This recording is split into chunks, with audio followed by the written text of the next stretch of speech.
ప్రియమైన దేవుని బిడ్డలందరికీ ప్రభునామంలో శుభములు.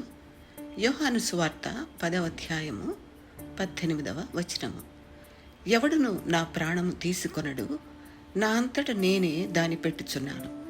దాని పెట్టుటకు తిరిగి తీసుకొనుటకు నాకు అధికారం కలదు. నా తండ్రి వలన ఈ ఆజ్ఞ పొందితిన నేను. యేసు ప్రభు తాను చనిపోయిన వారిలో నుంచి సజీవంగా లేవడం గురించి మాట్లాడుతూ ఉన్నాడు.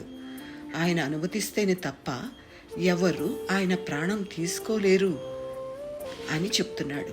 మరణించి తిరిగి సజీవంగా లేవకుండా ఆయనను ఎవరు ఆపలేరు. ఈ రెండు కూడా ఆయన విషయంలో దేవుని సంకల్పమే. యేసు ప్రభువుకు ఈ రెంటి మీద అధికారం ఉంది.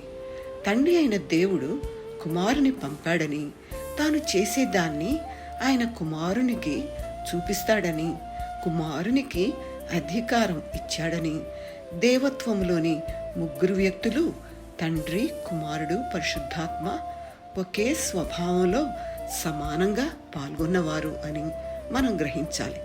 ముగ్గురు దేవుడే. అయితే వారి విధుల్లో ఒక క్రమం ఉంది. కుమారుని కంటే తండ్రికి ఉన్నత స్థానం ఉంది. 10:29లో వాటిని నాకిచ్చిన నా తండ్రి అందరికంటే గొప్పవాడు కనుక నా తండ్రి చేతిలో నుండి ఎవడునూ వాటిని అపహరింపలేడు అని అంటున్నాడు ప్రభు. 2 అమిత శక్తి గల హస్తాలు క్రీస్తు బిడ్డలకు కాపుదలగా ఉన్నాయి. ఇది రెట్టింపు భద్రత. విశ్వాసుల జీవం దేవుని లోపలే దాచబడి ఉంది. దాన్ని అక్కడి నుంచి తొలగించగలిగేది ఎవరు? దేవుడు, తండ్రి అయిన దేవుడు అందరికంటే గొప్పవాడు. కుమారుడైన దేవుడు అందరికంటే గొప్పవాడు. అయితే కుమారుని కంటే తండ్రి గొప్పవాడు. తండ్రి, కుమారుడు కలిసి పరిశుద్ధాత్మను పంపించారు. ఆయన ఆదరణకర్త, అనగా తండ్రి నా నామమున పంపబో పరిశుద్ధాత్మ అని మరి ప్రియకుమారుడైన ప్రభు అయిన యేసు చెప్తున్నారు. తండ్రి యొద్ద నుండి మీ యొద్దకు నేను పంపబో ఆదరణకర్త అని 15:26లో చెప్తున్నారు.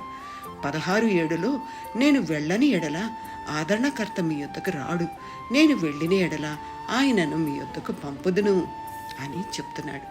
కాబట్టి ఇది పరిశుద్ధాత్మ మిగతా ఇద్దరి అధికారానికి లోబడి ఉన్నాడని సూచించవచ్చు. అయితే ఈ తత్వము, ఈ ముగ్గురు తత్వంలో, మనస్సులో, ప్రేమలో, ఉద్దేశాల్లో కేవలం ఒకే దేవుడని గ్రహిద్దాం. ఆమేన్.